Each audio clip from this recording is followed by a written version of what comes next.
With Symphony of the Machine, Static, and GNOG all having come out within a couple of weeks, now is clearly the time to be a puzzle fan on the PSVR. And while GNOG is not the best game of the bunch, it's definitely the most stylish. GNOG finds you playing with colorful little boxes. You control a cursor with your DualShock controller, and you can flip the box around and manipulate a bunch of stuff on the outside. The boxes eventually open up, revealing a cartoony little diorama inside, and more things to fiddle with and puzzles to solve. Oddly, it actually feels a lot like Static in that the game presents you with a 3D puzzle box that you can look at from multiple sides, and tasks you with figuring out what you're supposed to do and how to do it.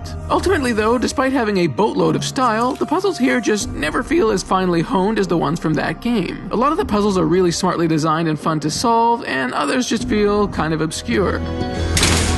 I mentioned in my review of Static about how that game frequently gives you the joy of the eureka moment after spending a while confounded by a tricky puzzle. You do sometimes get that here, but I also often wound up brute forcing my way into a solution, just randomly clicking stuff until, oh hey, something just happened. I'm not sure what, but I guess I solved it. It makes the game feel less satisfying to progress through when you can sometimes solve a puzzle just by randomly fiddling with stuff until something happens. And this is a nitpick, but one of the final puzzles requires you to either have an amazing memory or to write stuff down. I certainly don't have an amazing memory, so I wrote it down, which is more than a little bit awkward when you have a VR headset on your face. It's not a huge deal, but it is indicative of the puzzle design that sometimes isn't quite as well thought out as you might like.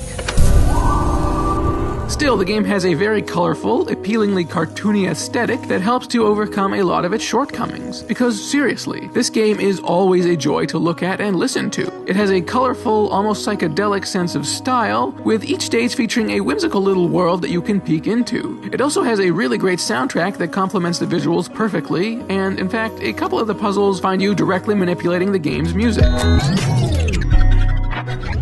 It's just really charming, and I honestly think that getting to be inside of this world is pretty much worth the price of admission alone. I wish the gameplay was a little better, but it's engaging enough, and great gameplay or not, the overall package is definitely worth playing.